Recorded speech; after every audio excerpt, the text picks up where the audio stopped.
La Biblia en un año. Día 353. Primer libro de los Macabeos. Expediciones de Judas fuera de Judea. Pero cuando los pueblos vecinos se enteraron de que habían reconstruido el altar y que habían dedicado el santuario como antes, se pusieron muy furiosos. Decidieron eliminar a los descendientes de Jacob que vivían en medio de ellos y comenzaron a asesinar y a exterminar a gente del pueblo. Judas empezó a luchar en Idumea contra los hijos de Esaú, en Acrabatene, porque tenían cercados a los israelitas. Les infligió un duro golpe y se apoderó de sus despojos. También se acordó de la maldad de los vallanitas, que acechaban al pueblo con trampas tendiendo emboscadas en los caminos. Les obligó a refugiarse en las torres y acampó frente a ellos. Los consagró al anatema y prendió fuego a las torres de la ciudad con todos los que estaban dentro. A continuación se dirigió contra los amonitas. Se encontró con una tropa resistente y con un pueblo numeroso a las órdenes de Timoteo. Entabló con ellos muchos combates, pero fueron aplastados ante él y acabó con ellos. También conquistó Yazer y sus aldeas y regresó a Judea.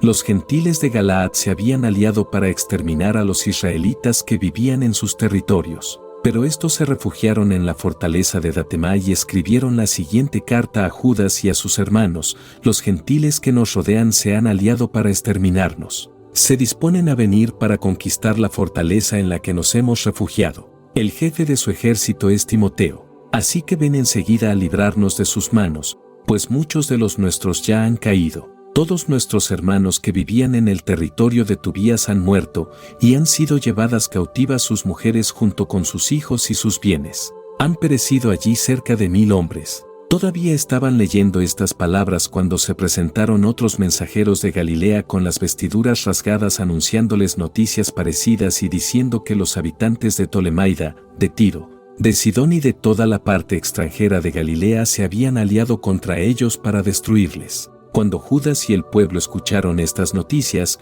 se reunieron en una gran asamblea para determinar qué había que hacer en favor de sus hermanos que se hallaban en peligro por ataques enemigos. Judas dijo a su hermano Simón: escoge unos cuantos hombres y vete a liberar a tus hermanos de Galilea. Mi hermano Jonatán y yo iremos a la región de Galaad. A José, hijo de Zacarías, y a Azarías, jefe del pueblo, los dejó en Judea con el resto del ejército para defenderla. Les dio la siguiente orden: quédense al frente de este pueblo, pero no entablen batalla contra los gentiles hasta que nosotros hayamos vuelto. A Simón se le asignaron 3000 hombres para la expedición a Galilea, a Judas 8000 para la de Galaad.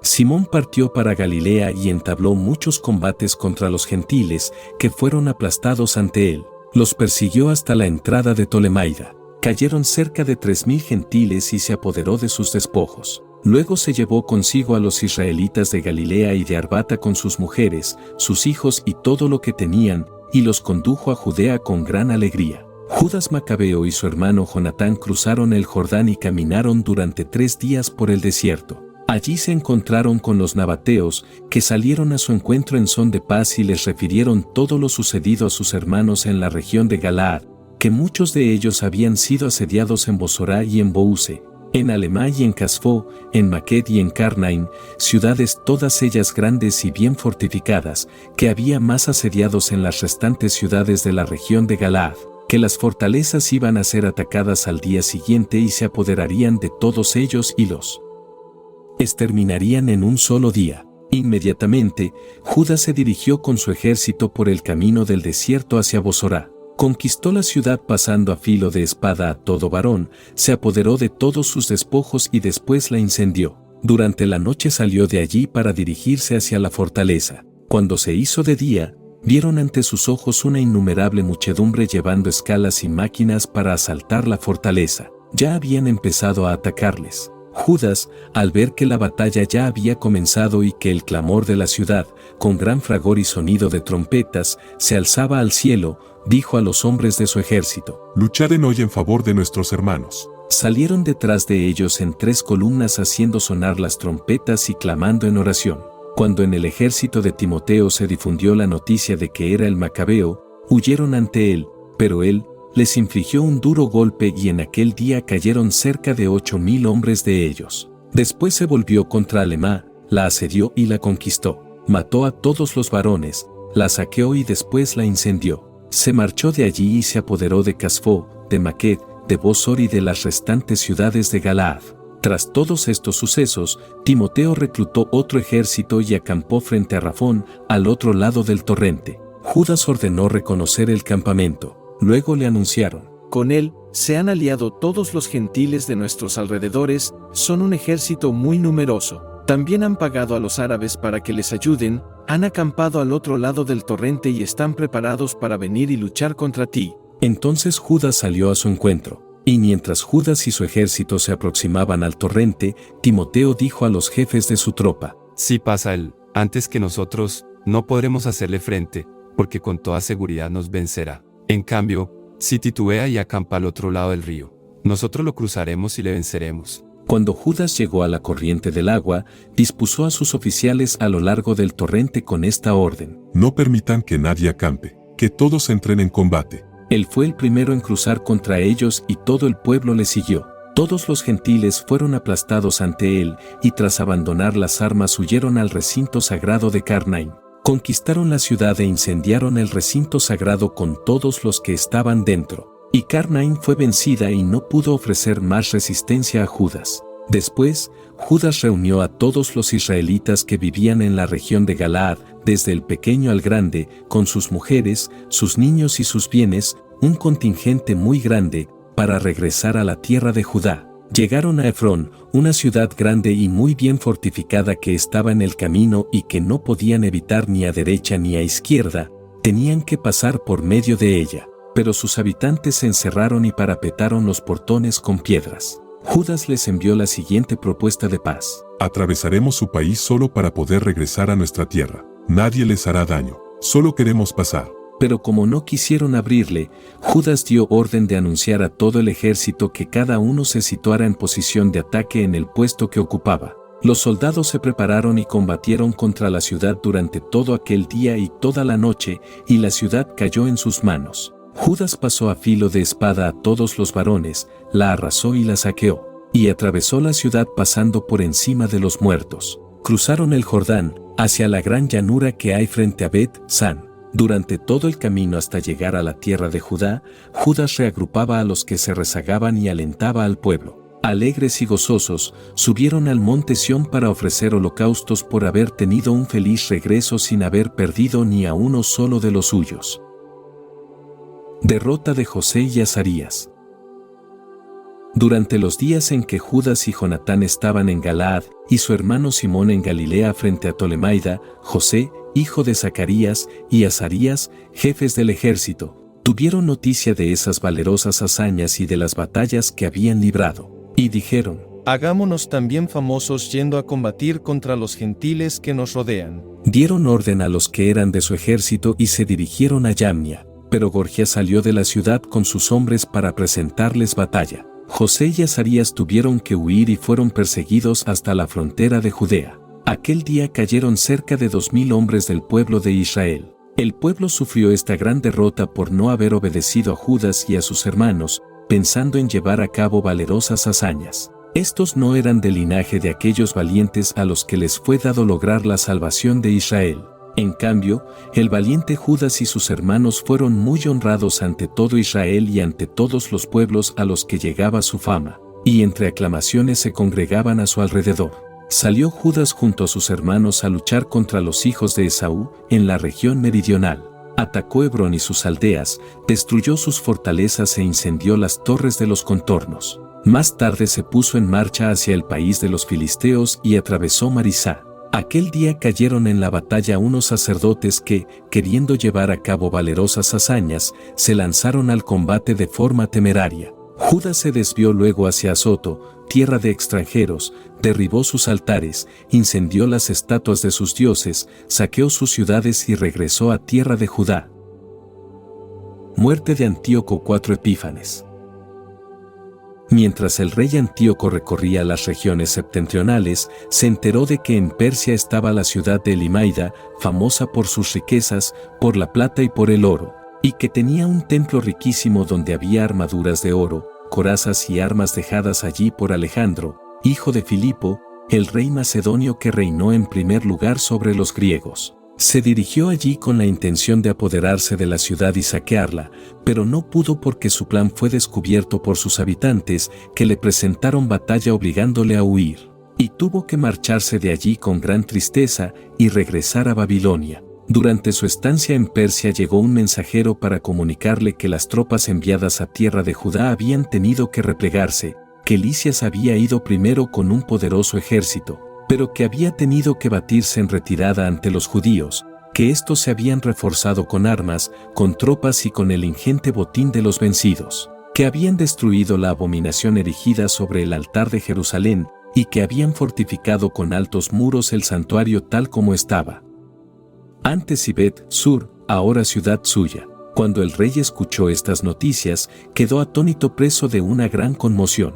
Se acostó, sumergido en una gran tristeza, porque las cosas no habían sucedido como él deseaba. Permaneció así durante algunos días, pues su abatimiento se iba haciendo mayor, y vio que se estaba muriendo. Entonces llamó a todos sus amigos y les dijo: El sueño se aparta de mis ojos y mi corazón desfallece por la congoja. Me he dicho a mí mismo, ¿a qué grado de aflicción he llegado? ¿En qué terrible zozobra me encuentro? Yo, que era tan generoso y apreciado mientras gobernaba, ahora recuerdo los daños que he perpetrado contra Jerusalén al apoderarme de todos los utensilios de plata y de oro que estaban allí, y mandar exterminar a los habitantes de Judá sin razón alguna. Reconozco que esta es la causa de que me hayan sobrevenido estos males. Miren, muero con una gran tristeza en un país extranjero. Luego llamó a Filipo, uno de sus amigos, y le puso al frente de todo su reino. Le entregó la corona, su vestidura y el anillo para que cuidara a su hijo Antíoco y lo instruyese para reinar. El año 149, el rey Antíoco murió en aquel lugar. Cuando Lisias se enteró de que el rey había muerto, dispuso que reinara su hijo Antíoco, a quien había educado desde pequeño, dándole el sobrenombre de Eupator. Avance del ejército real hacia Jerusalén. Los que estaban en la ciudadela impedían a Israel el paso alrededor del santuario, intentando continuamente causarles algún daño y ser apoyo para los gentiles. Así que Judas decidió eliminarlos y convocó a todo el pueblo con objeto de disponer el cerco. Se organizaron y el año 150 le pusieron cerco sirviéndose de terraplenes y máquinas de asalto. Algunos de los sitiados consiguieron escapar. Se les unieron algunos de los impíos de Israel y fueron donde el rey a decirle: ¿Cuándo vas a hacernos justicia y vengar a nuestros hermanos? Nosotros aceptamos de buen grado servir a tu padre, vivir conforme a sus órdenes y obedecer sus decretos. Por este motivo, los hijos de nuestro pueblo han puesto cerco a la ciudadela y se han convertido en nuestros enemigos. Más aún, matan a todos los nuestros que encuentran y se reparten nuestros bienes, y no solo alzan su mano contra nosotros, sino también contra todos sus territorios vecinos. Mira, ya han emplazado el ejército en Jerusalén frente a la ciudadela con el fin de expugnarla y han fortificado el santuario Ibet Sur. Si no te apresuras a impedírselo, harán cosas peores y no podrás dominarlos. Cuando les hubo escuchado, el rey se encolerizó y reunió a todos sus consejeros, los comandantes del ejército y de la caballería. Se les unieron también mercenarios de otros reinos y de las islas del mar. El número de sus tropas era de 100.000 hombres de infantería y 20.000 jinetes, además de 32 elefantes adiestrados para la guerra. Atravesaron Idumea y acamparon frente a Bet Sur. La estuvieron combatiendo durante muchos días con máquinas de asalto, pero los sitiados salieron, las incendiaron y contraatacaron con valor. Entonces Judas alejó su ejército de la ciudadela y acampó en Bet Zacaría, frente al campamento del rey. Al amanecer, el rey se levantó y desplegó con rapidez todo su ejército a lo largo del camino de Bet Zacaría. Los dos ejércitos se dispusieron para el combate haciendo sonar las trompetas. A los elefantes se les dio vino de uva y de moras para estimularlos a la lucha y distribuyeron a los animales entre las falanges. Alinearon con cada elefante 1.000 hombres protegidos con cotas de malla y yelmos de bronce en sus cabezas. Y se asignaron 50 jinetes electos por cada elefante. Estos se adelantaban al lugar al que iba el animal y cuando éste se movía se mantenían cerca sin alejarse nunca de él. Cada elefante llevaba encima, además de su guía indio, una sólida torreta cubierta, sujeta por cinchas, desde la que combatían 4 soldados. El resto de la caballería la situó a uno y otro lado, en los 2 flancos del ejército, para hostigar al enemigo mientras eran protegidos por las falanges. Cuando el sol brilló en los escudos de oro y de bronce, los montes resplandecieron con sus reflejos, destellando como antorchas encendidas. Parte de las tropas del rey se había desplegado por las cimas de los montes y parte por la llanura, y empezaron a avanzar de manera segura y ordenada. Todos los que oían el fragor de esa multitud, el avance de tanta gente y el choque de las armas, se estremecían, pues, en verdad, se trataba de un ejército muy grande y poderoso. Entonces, Judas avanzó con sus tropas al ataque y cayeron 600 hombres del ejército del rey. Heroísmo de Eleazar en Bet Zacaría.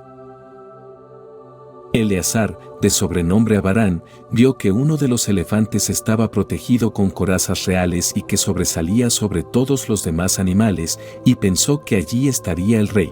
Y entonces dio su vida por salvar a su pueblo y ganarse un renombre eterno, se lanzó con arrojo contra el animal por en medio de la falange, matando a diestra y a siniestra, y haciendo que se apartaran de él a ambos lados. A continuación, se colocó debajo del elefante, le clavó la espada y lo mató, pero el elefante cayó en tierra sobre él y Eleazar murió allí. Repliegue de Judas y asedio de Jerusalén. Los judíos, al ver el poderío del rey y el ímpetu de sus tropas, retrocedieron. Los del ejército del rey subieron para presentarles batalla en Jerusalén. El rey puso campamentos en Judea y frente al monte Sión. Hizo las paces con los que estaban en Bet-Sur, que entonces pudieron salir de la ciudad, pues no tenían víveres para resistir el asedio porque era año sabático para la tierra. El rey ocupó Bet-Sur y dejó allí una guarnición para custodiarla. Acampó durante muchos días frente al santuario. Levantó terraplenes, máquinas de asalto, lanzaproyectiles de balas de hierro candentes y de grandes piedras, catapultas para arrojar flechas y ondas. Sin embargo, los defensores también habían preparado máquinas contra las de sus enemigos, de modo que ambos combatieron durante muchos días. Pero no había alimentos en los almacenes, porque era el año séptimo y los que habían sido llevados a salvo a Judea desde tierra de gentiles habían consumido el resto de las provisiones. Acuciados por el hambre, unos pocos hombres se quedaron en el santuario, y los demás se dispersaron cada uno a su lugar. Retirada de Lisias y tratado de paz. Lisias se enteró de que Filipo, al que el rey Antíoco, cuando aún vivía, había dado el encargo de educar a su hijo Antíoco para prepararlo al trono, había regresado de Persia y de Media, y de que con él estaba el ejército que había ido con el rey, y que pretendía hacerse con el control del gobierno. Entonces se apresuró a señalar la conveniencia del regreso. Dijo al rey, a los comandantes del ejército y a los soldados: Cada día estamos más debilitados, los víveres escasean, el lugar que asediamos está bien defendido y los asuntos del reino nos urgen. Ofrezcamos, pues, la mano a esos hombres y hagamos la paz con ellos y con todo su pueblo, permitiendo que sigan sus tradiciones como antes, pues, por culpa de esas tradiciones que nosotros hemos abolido, ellos se han enfurecido y han hecho todo esto. La propuesta agradó al rey y a todos los jefes. Así que ordenó negociar la paz con los judíos y estos aceptaron. El rey y los jefes lo juraron, y ellos, con esta garantía, salieron de la fortaleza. Pero cuando el rey penetró en el monte Sión y vio la fortificación del lugar, quebrantó el juramento que había hecho y mandó destruir las murallas de alrededor. Luego se alejó con rapidez y regresó a Antioquía. Al encontrarse con que Filipo se había hecho dueño de la ciudad, lo atacó y se apoderó de la ciudad por la fuerza. Eclesiástico, Sidácida.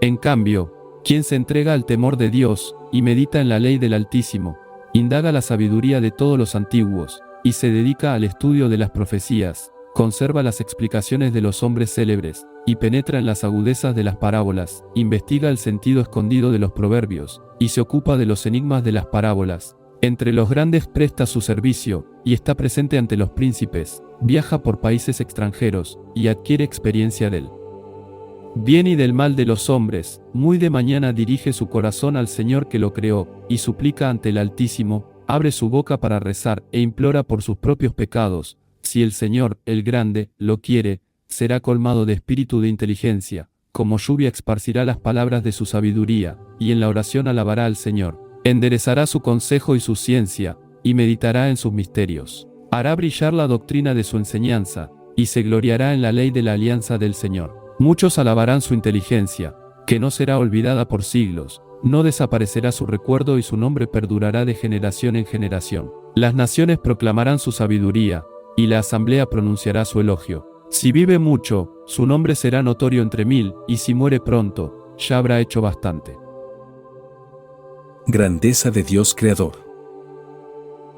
Seguiré meditando y exponiendo, pues me siento colmado, como la luna llena. Hijos piadosos, escúchenme y crezcan como rosal a la orilla de una corriente de agua. Como incienso esparzan buen perfume, echen flores como el lirio. Alcen la voz y entonen un cántico de alabanza, bendigan al Señor en todas sus obras. Anuncien la grandeza de su nombre, proclamen sus alabanzas con cantos de labios y cítaras. Así dirán en su alabanza, todas las obras del Señor son muy buenas. Todos sus mandatos se cumplen a su tiempo. No hay que decir, ¿qué es esto? ¿Por qué aquello? Porque todo se descubrirá a su debido tiempo. A su palabra se contuvo el agua como algo sólido, y a su voz, los depósitos de las aguas. A una orden suya se realiza cuanto le place, nadie puede impedir su acción salvífica. Las obras de toda carne le están presentes, y nada, oculto a sus ojos. Su mirada abarca todos los siglos, y nada es asombroso para él. No hay que decir, ¿qué es esto? ¿Por qué aquello? Porque todo ha sido creado por un fin.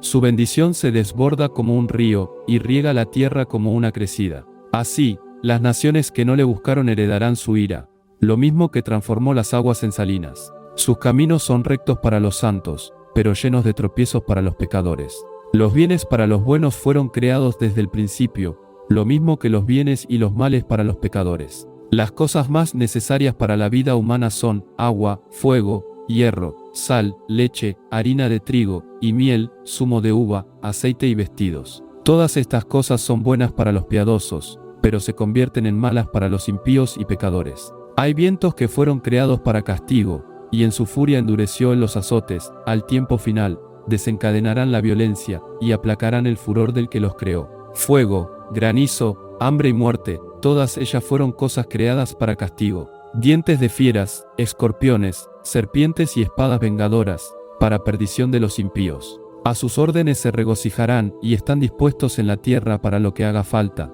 En el momento oportuno no desobedecerán el mandato. Por eso, yo estaba persuadido desde el principio, reflexionaba y pensaba en ello y lo he puesto por escrito.